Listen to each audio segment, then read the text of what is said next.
Shalom, selamat malam Bapak Ibu Saudara yang terkasih.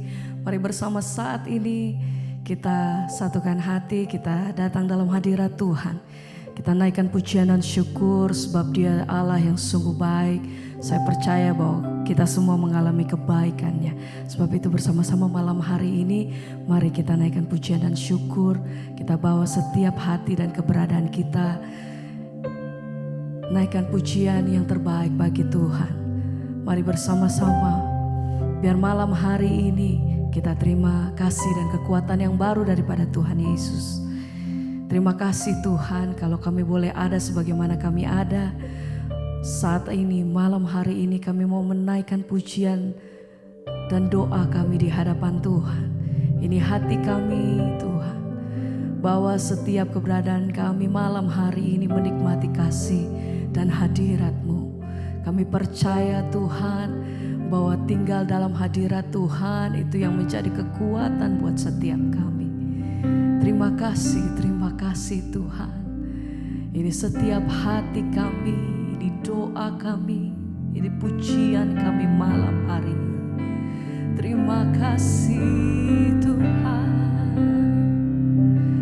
Haleluya.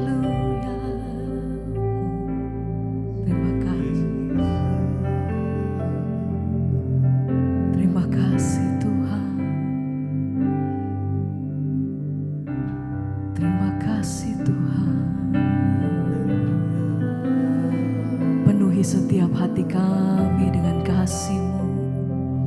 Haleluya.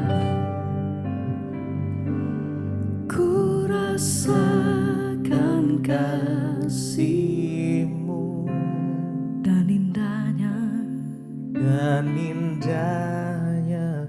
amin. Kudusan penuhiku dengan kasih. Diam di hadirat-Mu. Ku mengangkat tanganku,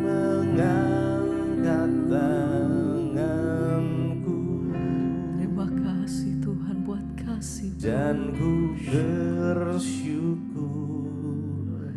menyembah-Mu, penuhi dengan kasih-Mu. Diam di hadirat-Mu. Ku rasakan kasih-Mu dan indahnya kekudusan. Penuhi setiap hati kami Tuhan. Diam dalam-Mu, diam di hadirat. Ku mengangkat tanganku.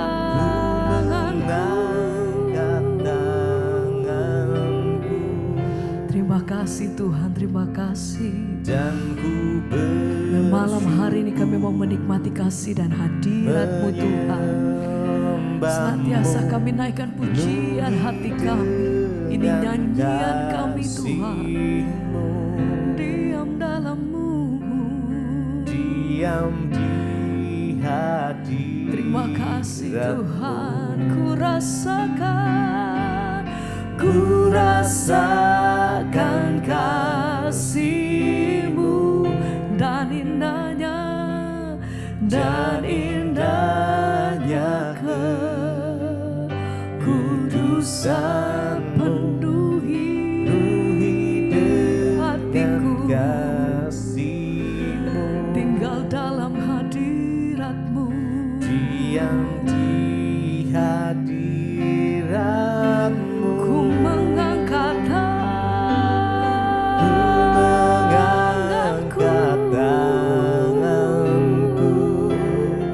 Ku bersujud Tuhan. Dan ku bersyukur. Amin. Menyembah-Mu, penuhi dengan kasih.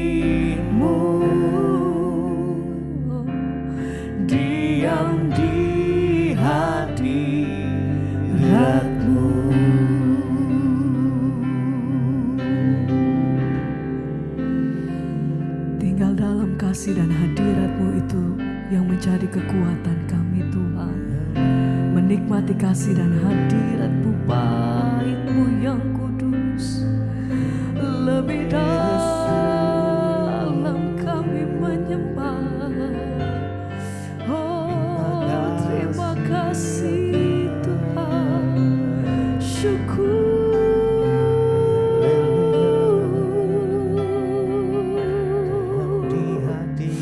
buat setiap kebaikan-Mu atas hidup kami sampai hari ini. Terima kasih untuk pertolongan atas pertolongan dalam hidup kami Tuhan. Kami bersyukur Yesus. Lebih lagi kami naikkan pujian dan syukur kami bagi-Mu.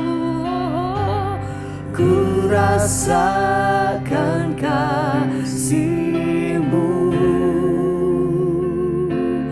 dan indahnya kekudusan-Mu, penuhi dengan kasih-Mu.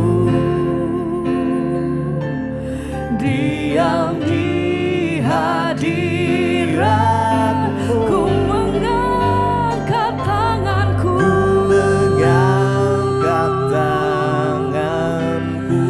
kami bersyukur dan ku bersyukur menyembah-Mu, penuhi dengan kasih-Mu. Diam dalam-Mu. Sekali lagi bersama-sama mari dengan segenap hatimu nyatakan, aku merasakan kasih-Mu dan indahnya kekudusan-Mu, penuhi dengan kasih-Mu. Diam di hadirat-Mu,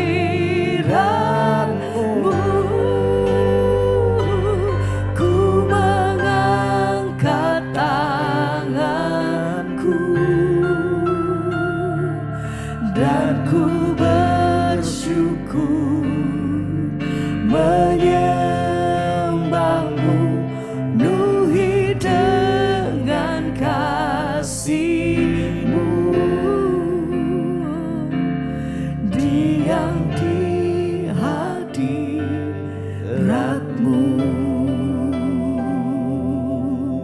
Tuhan. yang hadirat-Mu Tuhan. Yesus,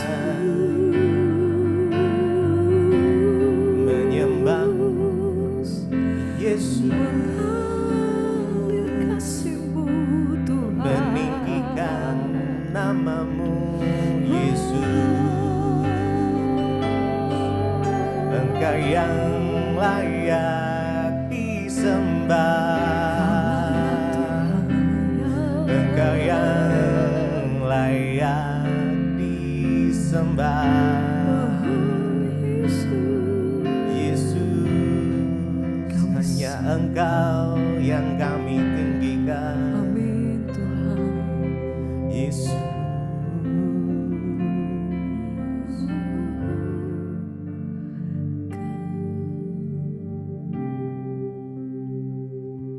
biar malam hari ini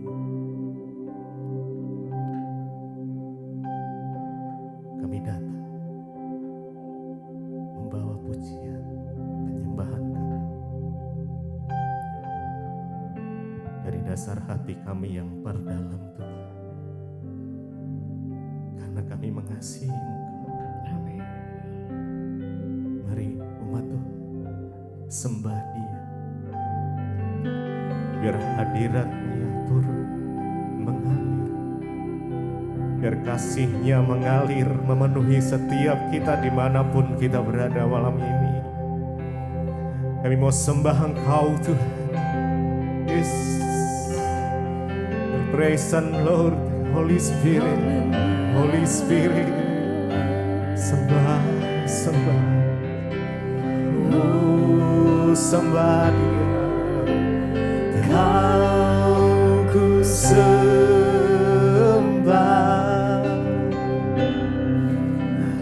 Kau ku sembah, Kau ku sembah Tuhan, Kau ku sembah, oh Tuhan. Mari sembah Dia, sembah Dia dengan segenap hati kita. Oh sembah, yes. Kau yang terima setiap pujian penyembahan kami Tuhan. Kau yang layak terima pujian penyembahan kami, Yesus, Yesus. Hanya Kau yang kami sembah,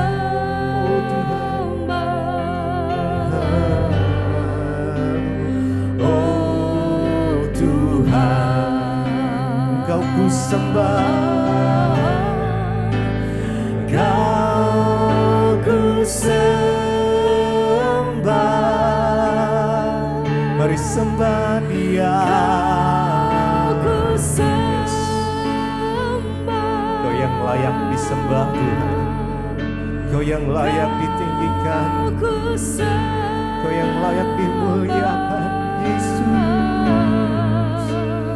Oh Tuhan, sembah Yesus. Oh Kau ku sembah, Kau ku sembah Tuhan, ku sembah Yesus. Kami menyembah-Mu, ku sembah.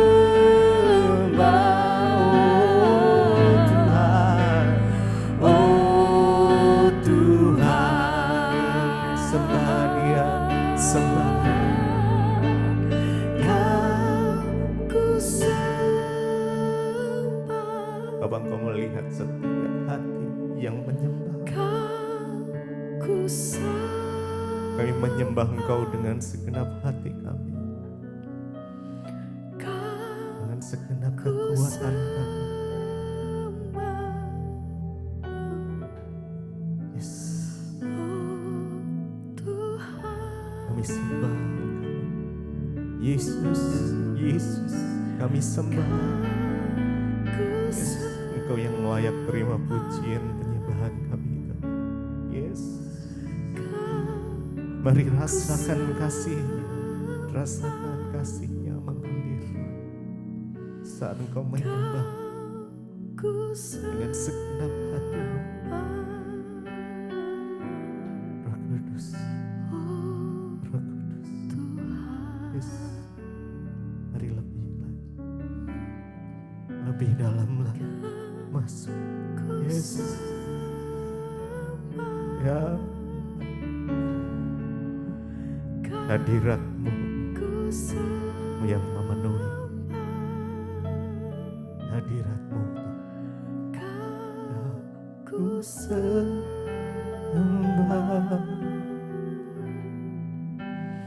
Oh Tuhan,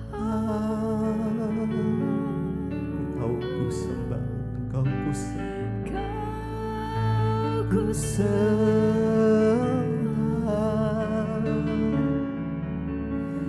Kau sembah, Yesus, Yesus.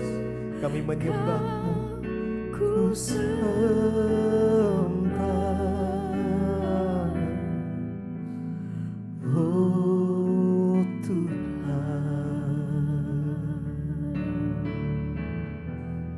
mari rasakan kasih-Nya mengalir. Izinkan Dia memenuhi hatimu. Izinkan Dia memeluk-Mu malam ini. Yes. Biar perlukan kasih dari Tuhan yang memberikan damai, yang memberikan sukacita, yang memberikan pengharapan yang baru, yang memberikan kesembuhan, yang memberikan pemulihan. Yesus, Bapa, kami datang, Engkau melihat tangan yang terangkat. Kami berserah penuh kepadamu ya Yesus. Yes. Yes Jesus. Mari sembah. Aku sembah Tuhan. Biar kekudusan-Mu melingkupi setiap kami. Oh, mari sembah. Kau ku sembah, Kau ku sembah Tuhan. Ku sembah, Kau ku sembah, Kau ku sembah.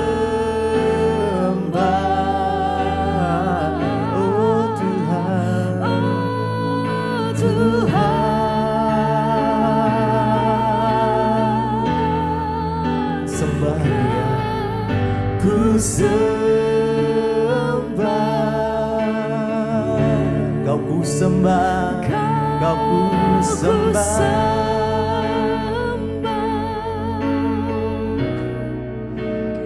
Kau ku sembah,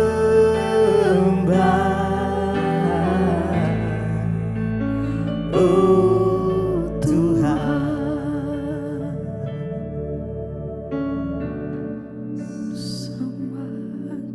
Dimuliakanlah nama-Mu, ditinggikan Engkau Tuhan atas segala bangsa, dan setiap lidah mengaku lutut bertelur, Yesuslah Tuhan. Kami tinggikan Engkau malam ini Bapa. Yesus. Dimuliakan,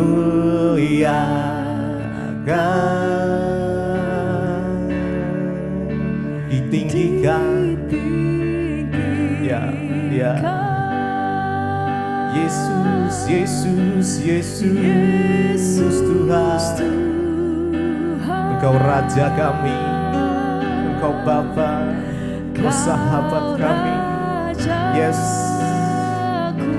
yang bertahta,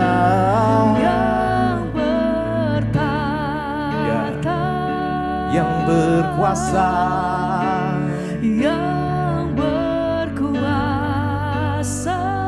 Yesus Tuhan, Yesus Tuhan, Kau Rajaku.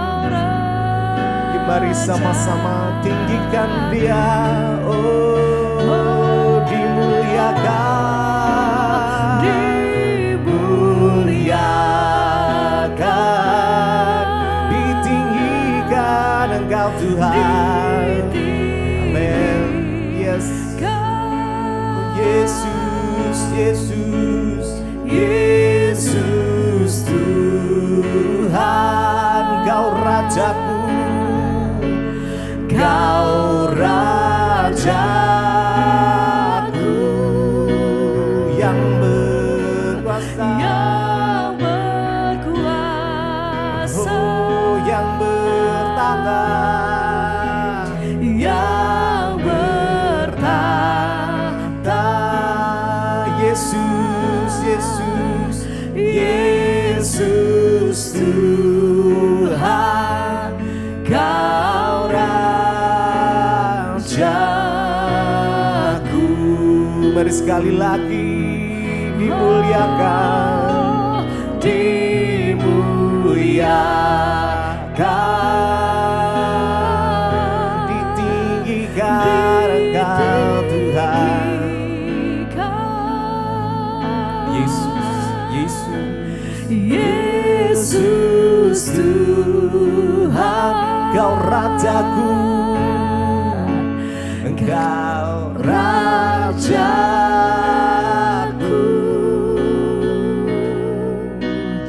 yang bertahta, yang berkuasa, yang berkuasa.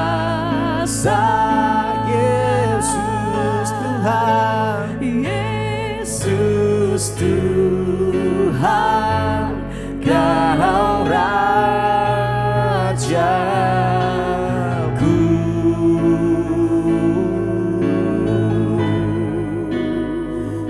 Kau ditinggikan, dimuliakan ya Tuhan. Hanya nama Yesus, Raja di atas segala raja, nama di atas segala nama, yang di dalamnya ada keselamatan. Terima kasih ya Tuhan, haleluya.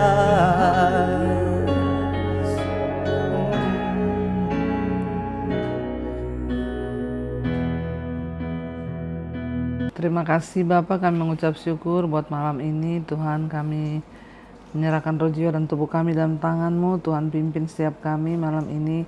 Biarlah kami boleh semakin hari semakin mencari kehendak Tuhan. Urapi setiap kami, urapi hamba-Mu yang tidak ada apa-apanya. Kami buka hati bagi firman-Mu dalam nama Yesus. Haleluya. Amin, amin, amin. Iya.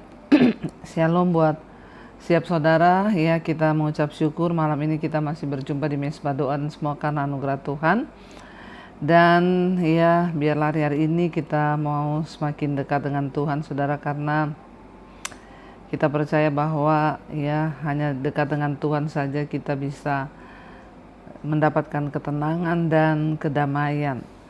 Iya, baik, kita akan sama-sama mendengarkan kesaksian yang sudah masuk, terus kirimkan kesaksian saudara, karena kesaksian itu akan membangkitkan iman percaya kita kepada Tuhan.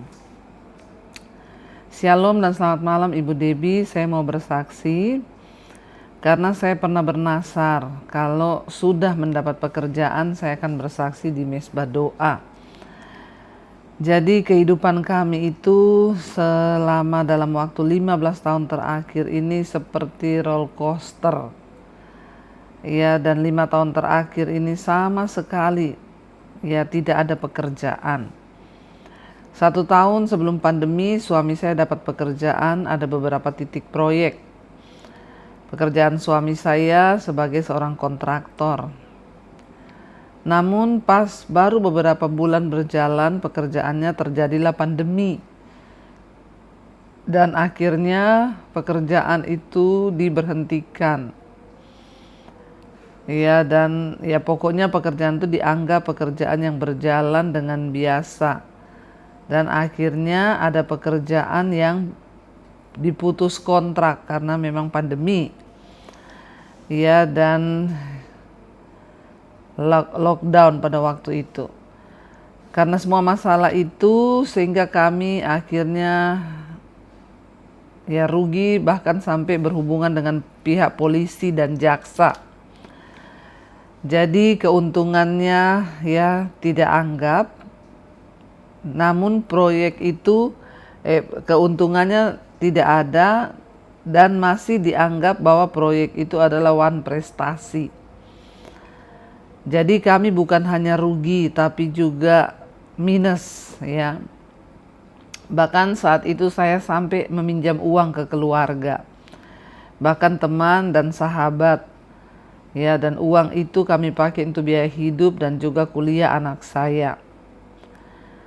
Sempat anak saya yang kedua dan ketiga berhenti kuliah. Bahkan anak bungsu saya belum kuliah. Karena memang keadaannya, Bu. Sehingga akhirnya kami menjual aset rumah dan tanah. Saya selalu tidak pernah bolos ya, memuliakan Tuhan lewat ibadah. Dan saya mengikuti Mesbah Doa dan juga Mesbah Syukur dari channel Ibu Debbie, walaupun sering tidak tepat waktu. Saya awalnya tahu channel Mesbah Doa ini ketika saya biasanya antar suami saya sambil saya buka-buka YouTube dan selalu muncul khotbah-khotbah Ibu Debbie yang akhirnya saya dengar, lama-lama saya tertarik dengan firman Tuhan yang disampaikan. Karena setiap firman yang disampaikan oleh ibu itu benar-benar mengajarkan tentang kehidupan kita sehari-hari. Kadang-kadang dosa dianggap biasa, seperti kecewa, sakit hati, dendam, benci, marah, geram, takut, ya, khawatir, dan lain-lain. Namun setiap khotbah ibu ya selalu menyerukan tentang bertobat, bertobat, bertobat. Sejak pandemi sampai sekarang saya selalu ikut ibadah. Dan puji Tuhan, ya, lewat teman suami, akhirnya kami diberi pekerjaan yang tidak disangka-sangka, bahkan tidak ikut tender, ya. Dan bukan cuma itu, tidak mengeluarkan biaya. Sebelumnya sudah ada puluhan tender yang kami ikuti, bahkan harus mengeluarkan dana yang begitu banyak, namun tidak juga didapat. Tapi waktu kita mencari Tuhan, merendahkan diri di kaki Tuhan, ya Tuhan buka jalan. Dan ketika Tuhan buka jalan, dikasih pekerjaan luar biasa. Ya, bahkan saat ini suami saya menangani program dari Pak Presiden. Ya, dan sekarang sedang berjalan. Dan betul, apa yang tidak mungkin bagi manusia itu mungkin bagi Tuhan. Karena bagi Tuhan tidak ada perkara yang mustahil. Tuhan baik dan dahsyat. Inilah kesaksian saya. Tuhan Yesus memberkati. Amin, amin, amin. Wow, luar biasa saudara ya. Kita semua seringkali mengalami banyak masalah, persoalan. Namun di balik semua hal yang kita alami itu, percayalah bahwa Tuhan itu turut bekerja untuk mendatangkan kebaikan. Yang penting bagaimana respon kita. Terima kasih buat kesaksiannya Ibu. Baik, kita akan lanjutkan. Sekarang kita masuk di Amsal pasal yang ke-11. Ya, kemarin kita sudah selesai dengan Amsal 10 dan hari ini kita masuk Amsal 11. Amsal 11 ayat yang pertama, neraca serong adalah kekejian bagi Tuhan, tetapi ia berkenan akan batu timbangan yang tepat. Ini bicara tentang ya sesuatu yang serong, sesuatu yang ya satu kebohongan. Ya, jadi satu kebohongan itu kekejian bagi Tuhan. Namun Tuhan berkenan dengan kejujuran atau timbangan yang tepat. Ayat 2, jikalau keangkuhan tiba, tiba juga cemooh, tetapi hikmat ada pada orang yang rendah hati. Saat keangkuhan tiba atau kesombongan kita tiba, maka pasti kita akan mendapat cemooh. Ya, makanya dalam hidup ini mari kita belajar untuk hidup dengan rendah hati saudara ya. Jangan angkuh, jangan sombong. Ya, karena kita orang yang sombong itu pasti akan dicemooh. Sebaliknya, dikatakan hikmat Tuhan itu ada pada orang-orang yang rendah hati. Ya, Tuhan mencari orang-orang yang rendah hati ya, dan kalau orang itu rendah hati maka dia pasti memiliki hikmat Tuhan. Ya, jadi orang tuh kalau sombong tidak memiliki hikmat Tuhan. Tapi kalau dia rendah hati dia memiliki hikmat Tuhan. Itu saja saudara. Ayat 3, orang yang jujur dipimpin oleh ketulusannya, tetapi pengkhianat dirusak oleh kecurangannya. Orang jujur itu dipimpin oleh ketulusannya, karena memang ya ketulusan dan kejujuran itu berjalan beriringan. Orang yang jujur pasti tulus, orang yang tulus pasti jujur. Ya, demikian sebaliknya, kalau pengkhianat itu akan dirusak oleh kecurangan. Jadi ingat, orang jujur pasti tulus, orang tulus pasti jujur, tetapi pengkhianat itu ya curang ya. Seorang pengkhianat itu akan dirusak oleh kecurangannya. Mari kita belajar untuk hidup dengan tulus hati dan dengan ya jujur di hadapan Tuhan, karena orang jujur dipimpin oleh ketulusannya. Ayat 4, pada hari kemurkaan harta tidak berguna, tetapi kebenaran melepaskan orang dari maut. Saat hari kemurkaan nanti, ketika menjelang kedatangan Tuhan, ya itu dikatakan dengan akhir zaman ya, maka waktu semuanya hancur ya, harta itu tidak berguna lagi saudara. Namun kebenaran itu akan melepaskan kita daripada maut. Dunia ini akan berlalu, semuanya akan hilang lenyap. Harta itu akan hancur, harta akan lenyap pada hari kemurkaan. Ya, bahkan nggak usah kita bicara kemurkaan yang tentang kedatangan Tuhan kelak. Ketika kita mengalami kemurkaan Tuhan, ya saya ketemu dengan seorang, dia cerita dulu dia kaya banget. Ya, dia kalau ngomong bukan miliar lagi, bukan ratusan miliar, tapi sudah bicaranya triliun. Dan dia cerita, saya tuh dulu sombong banget Bu, karena saya biasa main uang triliunan. Ya, tetapi ketika dihancurkan Tuhan, ya benar-benar disitulah dia baru merasa ya direndahkan Tuhan. Habis semuanya dalam waktu 12 tahun. kekayaannya lenyap ya, untuk menghabiskan triliunan itu 12 tahun saudara. Namun dia tidak bertobat selama di proses Tuhan itu, gagal, mulai terjun bebas, tidak bertobat sampai akhirnya 12 tahun baru dia menyerah kepada Tuhan. Dia bilang, aduh saya dulu sombong banget Bu, ya angkuh. Ya tetapi ketika murka Tuhan turun, bahkan harta itu tidak berguna, tidak bisa menolong dia. Ya tetapi dia bersyukur di tengah ya kehancurannya dia menemukan kebenaran, dia menemukan Tuhan.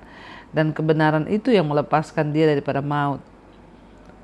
Ayat 5, jalan orang saleh diratakan oleh kebenarannya, tetapi orang fasik jatuh karena kefasikannya. Jalan orang saleh, jalan orang benar itu akan diratakan oleh apa? Oleh kebenarannya. Ya, jangan bermain-main dengan kebenaran, karena kebenaran itu memiliki kuasa meratakan jalan-jalan kita, membuka jalan-jalan, memperlebar semua jalan-jalan kita. Jalan orang saleh diratakan oleh kebenarannya, tetapi orang fasik jatuh karena kefasikan dan dosanya. Dosa itu membawa kehancuran, tapi kebenaran membuka jalan kita menuju kepada pengharapan. Ayat 6, orang jujur dilepaskan oleh kebenarannya, tetapi pengkhianat tertangkap oleh hawa nafsunya. Orang-orang yang hidup jujur itu dia akan dilepaskan dari segala malapetaka, bencana, mara bahaya oleh karena kejujurannya, karena kebenarannya. Ya, orang jujur itu dilepaskan oleh kebenaran, tetapi pengkhianat tertangkap oleh hawa nafsunya. Sebaliknya, orang-orang yang suka berkhianat, mereka hidupnya dipimpin oleh hawa nafsu, maka dia akan masuk di dalam jerat malapetaka. Ayat 7, pengharapan orang fasik gagal pada kematiannya, dan harapan orang jahat menjadi sia-sia. Ya, pengharapan orang fasik itu gagal. Karena apa? Karena hari kematiannya. Ingat, jangan hidup berbuat dosa terus dalam kefasikan, karena kematian itu Tuhan yang pegang. Ya, sehebat apapun kita ya, kalau kita hidup dalam dosa bertobat, karena ya dikatakan pengharapan orang fasik itu gagal pada hari kematiannya. Ya, jangan sombong bahwa kalau Tuhan berkata hari ini selesai hidup kita, maka selesai. Makanya lebih baik hidup dengan rendah hati di hadapan Tuhan, dan harapan orang jahat menjadi sia-sia. Ayat 8, orang benar diselamatkan dari kesukaran, lalu orang fasik menggantikannya. Ya, bagus sekali ayat ini saudara. Orang benar diselamatkan Tuhan dari kesukaran. Jadi ini ada kesukaran nih. Orang benar diizinkan masuk dalam kesukaran. Waktu dia mengalami kesukaran, masalah, persoalan dalam hidupnya, dikatakan ya dia diselamatkan. Karena dia hidup benar, Tuhan selamatkan dia. Lalu ketika Tuhan angkat dia dari kesukaran ini, orang fasik menggantikannya di kesukaran itu. Ngeri saudara. Makanya ya mari kita sungguh-sungguh hidup dalam kebenaran. Bayangkan orang benar ketika masuk dalam kesukaran, Tuhan selamatkan, lalu orang fasik digantikan untuk menggantikan dia dalam kesukaran itu. Ya, kita tidak mau ya menjadi pengganti masuk dalam ya kesukaran atau malapetaka. Ayat 9, dengan mulutnya orang fasik membinasakan sesama manusia, tetapi orang benar diselamatkan oleh pengetahuan. Ya, dengan perkataan, dengan mulut orang fasik membinasakan sesamanya manusia, tetapi orang benar diselamatkan oleh pengetahuan. Ya, seringkali perkataan kita itu akan membuat orang itu saudara, dikatakan di sini membinasakan sesama, tetapi orang benar itu diselamatkan oleh pengetahuan. Ayat yang ke-10 dikatakan, bila orang benar mujur, beria-rialah kota, dan bila orang fasik binasa, gemuruhlah sorak-sorai. Ya, ketika orang benar itu dikatakan, ketika orang benar itu mujur, maka kota itu beria-ria. Ya, kota itu bersukacita ketika orang benar itu mujur. Tetapi bila orang fasik binasa, gemuruhlah sorak-sorai. Waktu orang fasik binasa, maka wah, semua bersorak-sorai karena orang fasik itu sudah binasa saudara. Ya, kenapa? gemuruh sorak-sorai karena orang fasik itu hidupnya tidak berdampak. Orang fasik itu dampaknya buruk, sehingga ketika dia mati ya semua orang justru bersorak-sorai dan senang. Tapi kalau orang itu hidup benar, dia hidup berdampak baik. Kalau dia mati banyak yang menangis. Namun kalau orang fasik mati binasa, maka ya bergemuruhlah sorak-sorai. Karena itu hari ini kita memilih di mana kita akan hidup, apakah kita memilih menjadi orang benar atau sebaliknya kita memilih menjadi orang fasik. Tentunya pilihan di tangan kita, nasib juga itu di tangan kita. Kalau engkau mau pilih kehidupan yang berkemenangan, pilihlah hikmat, kebenaran. Tapi kalau engkau mau masuk dalam persoalan malapetaka, maka ya engkau menjadi orang fasik, maka hidupnya akan hancur, saudara. Karena itu saya berdoa setiap kita hidup dalam kebenaran dan kita sungguh-sungguh mau mengejar perkenanan Tuhan. Mari kita tundukkan kepala, kita satukan hati, kita berdoa. Terima kasih Bapa, kami mengucap syukur buat malam ini, anugerah-Mu cukup atas kami. Kau Tuhan yang membebaskan, melepaskan setiap kami dari segala hal-hal yang tidak berkenan kepada Tuhan. Kami berdoa Bapa, Engkau Tuhan luputkan kami dari segala keangkuhan, kesombongan, dari segala kefasikan, dan ajar kami hidup benar dan berkenan di mata Tuhan. Karena kami tahu bahwa jalan orang-orang benar itu akan dibukakan oleh kebenaran, oleh kejujuran, tetapi jalan orang fasik itu menuju kepada kebinasaan. Terima kasih Bapa, Kau terus tuntun hidup kami berjalan dalam kebenaran-Mu. Berkati setiap anak-anak-Mu, mereka yang ada dalam persoalan, masalah, beban yang berat hari ini, apapun persoalannya Tuhan menjadi jawaban. Kami percaya semuanya itu terjadi. Tuhan izinkan supaya kami bertobat, supaya hidup kami boleh semakin dikuduskan, boleh semakin ada dalam perkenanan Tuhan. Berkati setiap anak-anak-Mu yang terlibat masalah keuangan, hutang piutang, Tuhan turut bekerja mendatangkan kebaikan. Mereka yang sedang terbaring sakit, Tuhan biar jamahan Tuhan tercurah dan kesembuhan boleh terjadi. Tuhan juga memberkati setiap anak-anak-Mu Bapa, mereka yang hari ini rindu punya keturunan, dibukakan kandungan yang tertutup. Berkati juga setiap anak-anak-Mu Tuhan yang ingin mencari pekerjaan, Tuhan pertemukan dengan yang terbaik. Yang ingin menjual aset, Tuhan juga membuka jalan. Terima kasih Bapa. Berkati bangsa dan negara kami Indonesia, lawatan Tuhan tercurah buat Indonesia, roh takut akan Tuhan turun atas seluruh pemerintah kami, mulai dari presiden, wakil, dan seluruh jajaran yang ada. Tuhan juga memberkati bangsa Indonesia dan keamanan, ketentraman, luputkan dari segala bencana, dari segala hal-hal yang mendatangkan murka Tuhan. Kami mohon pengampunan buat bangsa ini, biar belas kasihan turun atas bangsa Indonesia. Berkati semua bangsa-bangsa di 5 benua, Asia, Afrika, Amerika, Eropa, Australia. Lawatan Tuhan tercurah, anugerah-Mu melimpah, dan hujan pertobatan boleh turun atas dunia ini, dan banyak orang diberi kesempatan untuk bertobat sebelum kedatangan Tuhan kali yang kedua. Terima kasih Bapa, kami membuka hati dan tangan kami. Karena itu saudara, terimalah kiranya berkat, rahmat, anugerah dari Allah Bapa, cinta kasih Tuhan Yesus Kristus, penyertaan Allah Roh Kudus turun atas hidup kita semua mulai malam ini bahkan sampai kali yang kedua. Tuhan Yesus datang kembali menjemput setiap kita, dan nama kita tercatat di dalam kitab kehidupan. Dalam nama Tuhan Yesus yang percaya diberkati Tuhan, katakan bersama amin, amin, amin. Tuhan Yesus memberkati. Shalom dan Immanuel saudara.